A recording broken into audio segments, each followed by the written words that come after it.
Vamos a continuar con el ámbito académico y para nosotros es un verdadero placer también saludar en esta oportunidad y dar la más cordial bienvenida a Damián Armijos Álvarez, expositor que nos acompaña desde el Ecuador. Un fuerte aplauso, por favor.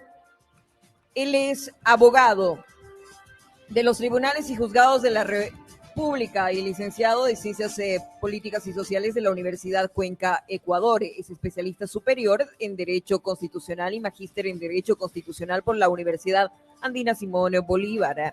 Máster en Derecho Procesal por la Universidad Salamanca, España. Ha dictado clases y conferencias en Argentina, Bolivia, Brasil, Colombia, Costa Rica, Honduras, México, Ecuador, España, Perú, Venezuela, en temas de derecho constitucional, derecho procesal constitucional, derechos humanos, teoría y filosofía del derecho. Actualmente es asesor y consultor patrocinador de causas constitucionales en el ejercicio privado de la profesión, además de director general del Instituto Latinoamericano de Investigación y Capacitación Jurídica Latin Juris.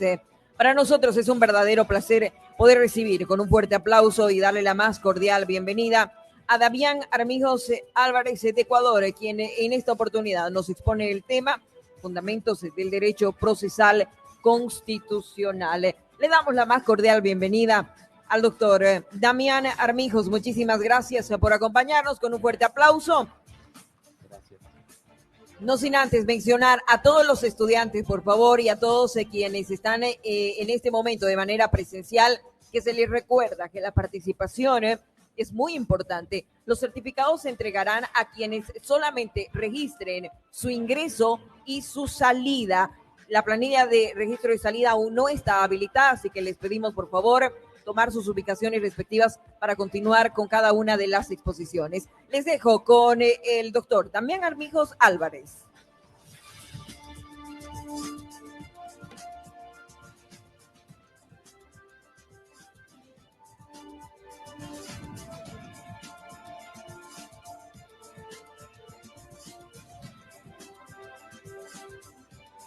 Hola. Muy buenos días con todas y todos. Quiero manifestar mi especial agradecimiento al Tribunal Constitucional Plurinacional de Bolivia en la persona de su presidente, el doctor Paul Franco. Asimismo, agradecer al señor presidente de la Universidad de Aquino de Bolivia por esta magnífica acogida también. Al señor representante del Ministerio de Justicia, así como al público presente y desde luego a los profesores, enviarles un fraterno saludo y naturalmente dedicar esta conferencia al gran maestro, el doctor Néstor Pedro Sagüez, quien de manera indirecta pues también nos ha enseñado muchísimas cosas. Quienes no tuvimos o no hemos tenido la suerte de estar en sus aulas de clase, al menos hemos tenido la suerte de estar cerca de sus obras y de sus pensamientos y naturalmente nos sentimos también parte de su alumnado. El tema que hoy voy a compartir tiene relación con los fundamentos del derecho procesal constitucional. Antes que nada, esta temática que voy a tratar, en realidad, yo la había publicado el año pasado, la hemos tratado en Ecuador, la hemos discutido en el Ecuador, y la verdad, la acogida ha sido favorable, pero yo decía, necesito ir un poco más allá, necesito que los estudiosos del derecho procesal constitucional puedan escuchar esta temática, y qué mejor que estar aquí en las grandes ligas, por decirlo de alguna manera, del derecho procesal constitucional, y naturalmente, pues como en todas las grandes ligas, también hay un juvenil. Así que pienso compartirles algunas ideas relacionadas con esta temática, y esto surge sobre todo de una inquietud fundamental que tiene que ver con el hecho de que las disciplinas del derecho generalmente suelen basarse en algún elemento que lo fundamenta, algo que al identificarlo inmediatamente nos hace pensar ¿A qué rama del derecho pertenece? Por ejemplo, cuando hablamos del principio de legalidad en el derecho público, fácilmente podemos identificar entonces cuáles son las disciplinas que pertenecen al derecho público. O el principio de autonomía de la voluntad que rige fundamentalmente en el derecho privado. Entonces, ¿cuáles son esos elementos que nos permiten identificar el derecho procesal constitucional? Y a su vez, la pregunta es saber a qué parte del mundo del derecho pertenece. Porque si yo les pregunto, ¿creen ustedes que el derecho procesal constitucional pertenezca al derecho constitucional? Probablemente habrá un grupo de gente que levante su mano por esta tendencia. Pero si es que les preguntamos si es que pertenece al derecho procesal, también habrán un grupo de personas que se inclinen por esta postura. Y esto, de hecho, ha estado presente también en la discusión dogmática. De allí la relevancia de apostar y adentrarnos en saber cuáles son los fundamentos, porque si identificamos los fundamentos de una disciplina, vamos a tener los elementos necesarios para que al momento de crear las instituciones de las que se ocupa esta disciplina, realmente obedezcan a su propósito fundamental. El profesor Andrés Velandia señalaba al inicio de su conferencia que el objetivo del derecho procesal constitucional es la eficacia de la Constitución. Ese es uno de los elementos que entonces también hay que considerar. ¿Realmente cumple con lograr hacer eficaz a la Constitución el derecho procesal constitucional? ¿Cómo logramos determinar si es que eso es o no posible? A través de los fundamentos del derecho procesal constitucional. Y en ese sentido, bueno, ya nos ha platicado también los profesores que nos antecedían, un antecedente que tiene que ver básicamente con el control de constitucionalidad. El famoso caso Marbury versus Madison, sobre el que el profesor Calderón ya hizo alguna referencia, y no me voy a detener en esto. Pero algo que quiero destacar de esta causa es que fundamentalmente se creó un modelo de control de constitucionalidad que ha sido respetado hasta el día de hoy, desde 1803 que se dictó la sentencia. Y entonces allí podríamos, por ejemplo, decir, bueno, probablemente hay un origen en el derecho procesal constitucional. Aún así, profesores como el doctor Néstor Pedro Sagüez sostienen que el derecho procesal constitucional existe desde que se crearon instituciones que permiten hacer eficaz la protección de los derechos, como el habeas corpus en 1215.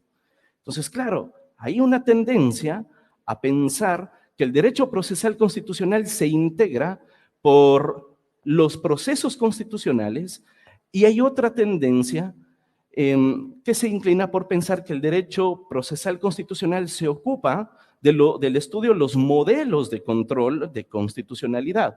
Y como vamos a ver, esto se expande, esta idea se expande también hasta la creación y posteriormente con mayor fuerza del Tribunal Constitucional Austriaco, con la participación protagónica de Hans Kelsen, de quien también ya nos han platicado, ¿no es cierto?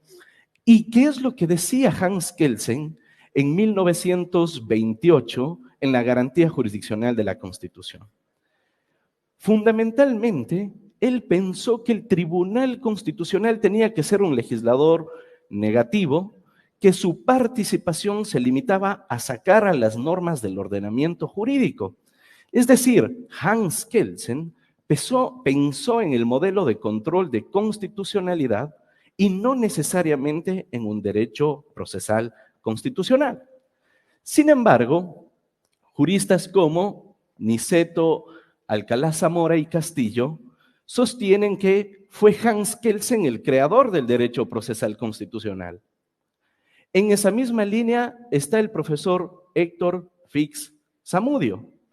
Pero si revisamos en estricto sentido la garantía jurisdiccional de la Constitución de Hans Kelsen en su escrito original, en realidad se deriva de los estudios sobre la teoría del Estado que él realizó en 1925. Hans Kelsen no se había centrado en reflexionar la problemática que hay detrás del derecho procesal constitucional. Al menos no lo hizo en clave procesalista, sino más bien en una visión, como digo, desde la teoría del Estado. Fue su alumno, Charles Eisenman, de quien Hans Kelsen dirigió su tesis doctoral, quien habló en un primer momento de justicia constitucional. De hecho, la tesis de Eisenman se llama Justicia Constitucional. Eisenman, que era francés, traduce el trabajo de Kelsen, que lo había escrito en 1925, al francés. Porque Kelsen la garantía jurisdiccional de la Constitución la escribió para un congreso de profesores de derecho público alemán. Y su discípulo Eisenman, cuando traduce esta obra al francés, le lleva a Kelsen a Francia bajo la denominación la garantía jurisdiccional de la Constitución y entre paréntesis la justicia constitucional. O sea, allí su discípulo le puso un eslogan, le puso un apellido, ¿no? Y aparentemente Kelsen estuvo de acuerdo con eso porque utilizó esa versión para futuras ocasiones. De ahí que se hable entonces también de justicia constitucional y hasta nuestros días, exista cierta confusión en el tratamiento de lo que es el derecho procesal constitucional frente a lo que es la justicia constitucional. Y en ese orden de ideas, Eduardo Ferrer MacGregor vino a señalar que el derecho procesal constitucional tiene un desarrollo histórico que data fundamentalmente de una etapa precursora. La etapa precursora él le asigna a Hans Kelsen cuando escribe la garantía jurisdiccional de la Constitución. Luego, dice, hay una segunda etapa, la etapa de descubrimiento procesal a cargo de Niceto Alcalá Zamora y Castillo, porque él es quien le asigna un nombre en 1944, cuando en Argentina él observa que se estudiaba el amparo desde el Código Civil y el habeas corpus desde el Código Penal. Y entonces Alcalá Zamora dice, ¿por qué tenemos que hacer las cosas de esta manera? Si estas garantías son propias del derecho procesal constitucional, e identifica entonces la existencia de una disciplina que es el derecho procesal constitucional.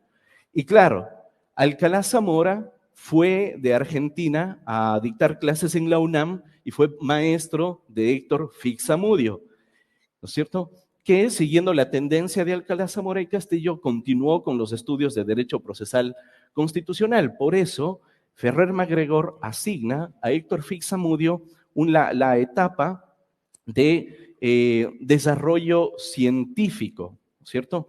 Y también hay otra etapa, fundamentalmente, en la que destacan Mauro Capelletti, Piero Calamandrei y Eduardo J. Couture, quienes se encargan de realizar estudios ya de orden procesal y científico y de estudiar la jurisdicción constitucional. Pero también hay una segunda etapa, una siguiente generación, por decirlo de alguna manera, que Ferrer MacGregor señala que ha sido desarrollada por Domingo García Belaunde, con sus estudios en el Perú sobre el habeas corpus en 1971, y por el profesor Pedro Sagüez en la Argentina, con sus estudios sobre el amparo en 1979. Y naturalmente el mismo profesor Ferrer MacGregor, quien se encarga de hacer una visión panorámica del derecho procesal constitucional. Y pues a ellos yo les agregaría sin dudas, varios de los maestros que están acompañándonos en estas jornadas. Bien. Entonces, dicho ese pequeño desarrollo, surge la inquietud de responder esta pregunta. ¿El derecho procesal constitucional es parte del derecho constitucional y por lo tanto le pertenece o pertenece al derecho procesal. Posturas como la de Peter Heberle en Alemania sostienen que forma parte del derecho constitucional en la medida que es una concretización de la Constitución.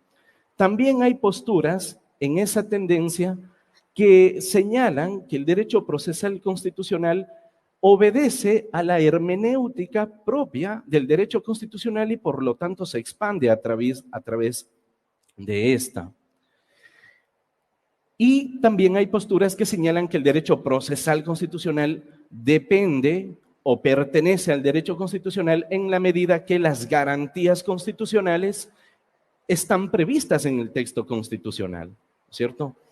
Pero no coincidimos con estas posturas en la medida que varias disciplinas del derecho, en efecto, constituyen una materialización de la Constitución.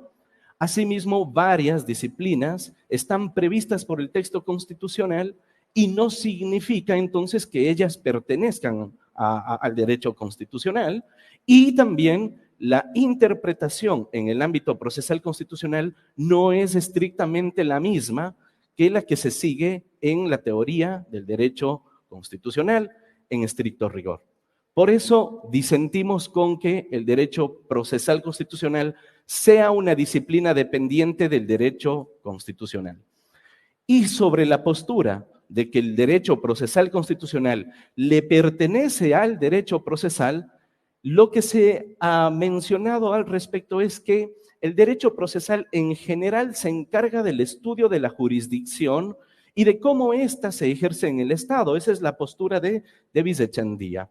Pero naturalmente, si es que seguimos esta línea de ideas, podríamos decir que igualmente existen otras disciplinas que también se encargan de la jurisdicción y que no necesariamente pertenecen en estricto rigor al derecho procesal.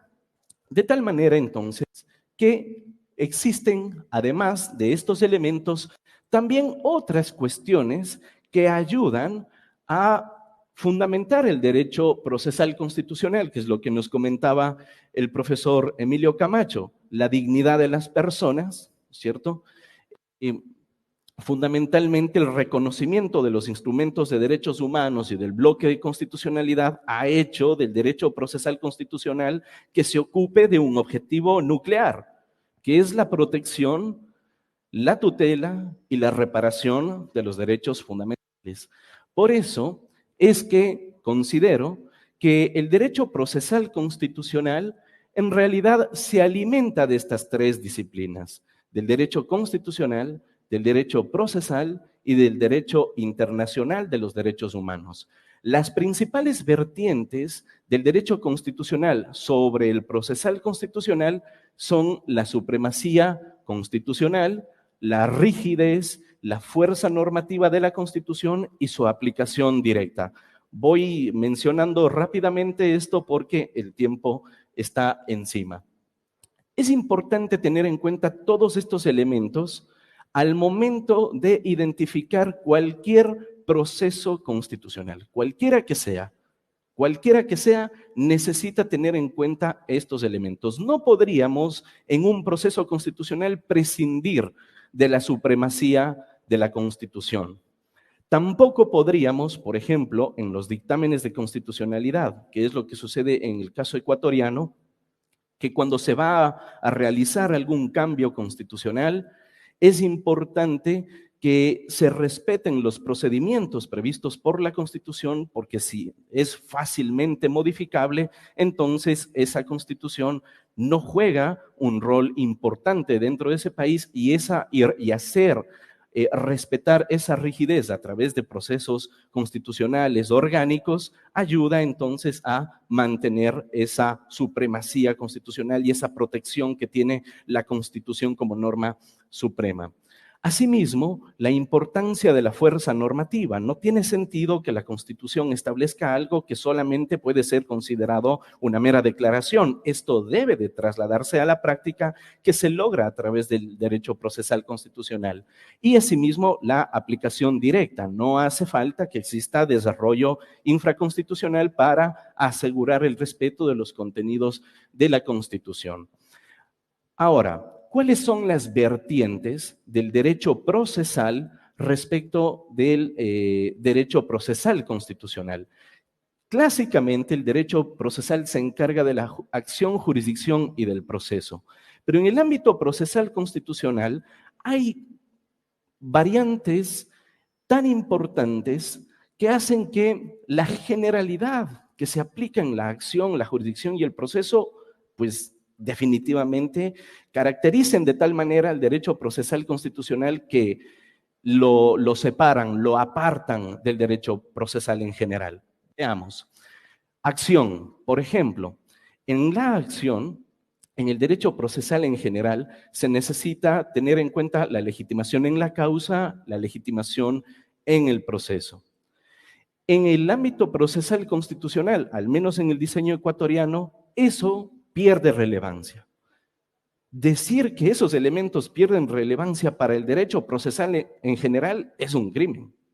Es un crimen. Pero no así para el derecho constitucional, que establece, por ejemplo, legitimación universal para todas las personas, ¿no es cierto? Entonces, allí hay una variante tan relevante que no encaja en el derecho procesal general. El asunto también de la jurisdicción. En el derecho procesal en general, la jurisdicción está limitada a la materia puntual de un juez, pero también, al menos lo que sucede en el caso ecuatoriano, esos jueces que tienen competencia, digamos, en materia civil, penal, administrativo, laboral, tránsito, lo que sea, también son jueces constitucionales. Si es que alguien presenta una garantía jurisdiccional, dígase una acción de protección, entonces ese juez de la niñez inmediatamente se vuelve juez constitucional. Estudiar esa jurisdicción y el sistema de cómo esa jurisdicción se compatibiliza también con la administración de justicia constitucional en general, en cuya cúspide está la Corte Constitucional, es algo que le hace variar al derecho procesal constitucional del derecho procesal en general. Y también las peculiaridades del proceso. Por ejemplo, usted en una acción procesal en general, si usted quiere reclamar, no sé, una letra de cambio, quiere cobrar una deuda, usted el momento que escribió sus pretensiones, esas pretensiones quedaron escritas en piedra, salvo que la norma le permita modificar la demanda hasta cierto punto procesal. En materia constitucional, las pretensiones de alguna manera se flexibilizan, por ejemplo, gracias al principio iura novit curia, en virtud del cual el juez no es tan estrictamente atado a la pretensión que haya señalado la parte procesal. Y eventualmente puede tutelar un derecho que no le han invocado y que él identifica que ha sido vulnerado a partir de los hechos. Eso en materia procesal en general es otro crimen. Entonces, las peculiaridades del derecho procesal constitucional son tan fuertes que no le permiten que se subsuma a través del estudio del derecho procesal, pero el estudio del derecho procesal sí es una vertiente importante que a través de sus principales instituciones influyen en el derecho procesal constitucional. Y con esto voy cerrando. También las vertientes del derecho internacional de los derechos humanos, que son control de convencionalidad, la creación misma de los derechos humanos y la reparación integral. Hoy en día, todo proceso constitucional debe de tener en cuenta cómo se resuelve a partir de la convencionalidad. Las decisiones ya no solamente deben de contar con control de constitucionalidad, sino también de convencionalidad. Una convencionalidad que se encarga a su vez de proteger los derechos humanos a través de su desarrollo normativo y jurisprudencial de la Corte Interamericana de Derechos Humanos y algo importantísimo. Yo diría, quizás este es el elemento más importante, la reparación integral. Cuando nos decía el profesor Andrés Velandia que no tiene sentido cuando él comentaba que en principio todos estamos llamados a aplicar la Constitución, naturalmente ese es el primer deber, ¿no es cierto? Pero cuando eso no pasa, hace falta entonces un derecho procesal que lo active, que active esa protección. Así que, activada esa protección, ¿qué logramos? ¿Qué esperamos al activar esa jurisdicción constitucional? Que los derechos se protejan y que se reparen. En el caso del derecho procesal que es dogmático, ¿no es cierto?, que se encarga de proteger a las personas, y también eventualmente en el derecho procesal constitucional orgánico, en el cual los cambios institucionales no pueden ser cambios que rebasen los derechos humanos. Por este motivo, considero, en conclusión, que el derecho procesal constitucional tiene autonomía científica y que tiene su propio objeto de estudio que se concentra fundamentalmente en los sistemas de control y de administración de justicia constitucional y convencional. Segundo, en el estudio de sus propios principios, como el precedente, por ejemplo, la obligatoriedad del precedente, ¿sí?, un principio importante del derecho procesal constitucional, obviamente también de los procesos constitucionales, que es quizás la idea más evocada cuando hablamos de procesal constitucional, pero es parte de su objeto de estudio, y también de la interpretación constitucional, que es una interpretación que parte de considerar todas las instituciones de las que hablamos anteriormente, de todas esas vertientes que al juntarse hacen que se cree una disciplina nueva y autónoma. Es como los padres, ¿no es cierto? Los padres tienen ciertas características que heredan a sus hijos. Sus hijos adquieren autonomía, pero tienen algunas características de sus padres. Espero entonces que a partir de estas ideas podamos pensar si es que esas instituciones que se crean para proteger la Constitución recogen o no estos elementos para saber si en efecto es o no una institución que pertenece al derecho procesal constitucional. Muchísimas gracias por su atención y muy buenas tardes.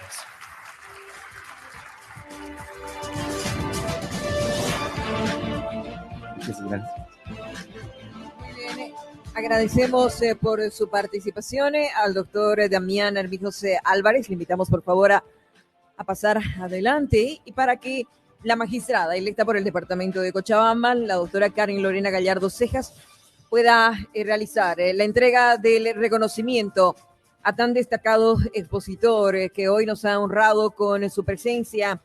Y bueno, además agradecerle por brindarnos su tiempo y llegar desde tan lejos. Muchísimas gracias por su presencia y participación, y fuerte los aplausos, por favor, para el expositor Damián Armijos Álvarez del Ecuador.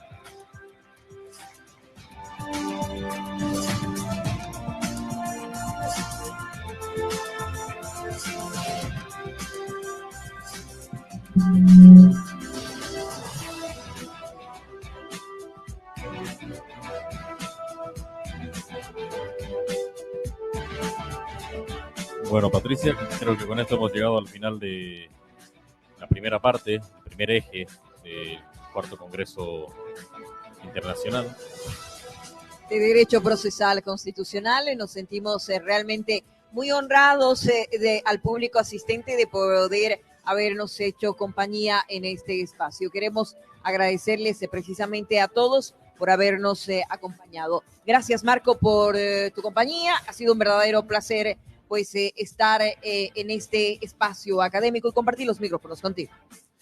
Igualmente, Patricia, muchas gracias a todos por su presencia. Recordamos que esta tarde empezamos a partir a las 3 de la tarde, y a todos los estudiantes que deben estar presentes en los 5, 6 ejes. Exacto, tenemos del 6 al 8 en los turnos de mañana y tarde. Les rogamos, por favor, tomar en cuenta la asistencia para la entrega de los certificados. Bueno, muchísimas gracias por su atención. El presente, la primera media jornada ha concluido. Les esperamos hoy a partir de las 15 horas en estas mismas instalaciones. Tengan todos ustedes muy buenas tardes. Permiso. Antes, por favor, antes de que se retiren a nuestros expositores internacionales, les rogamos, por favor, que nos puedan acompañar al escenario principal para tomarnos una fotografía e invitamos al doctor Eduardo Andrés Velandia, por favor, pasar por este escenario principal. De la misma manera, a Jorge Antonio Asbun Rojas, por favor, que nos pueda acompañar.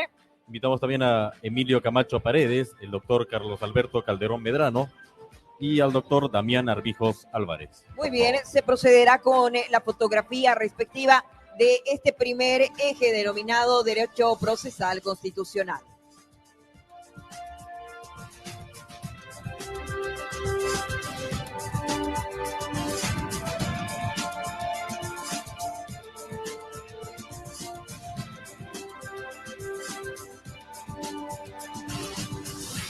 Invitamos al profesor Jorge Antonio Asbun, por favor, a pasar a este espacio principal y al doctor Carlos Alberto Calderón Medrano para la fotografía respectiva.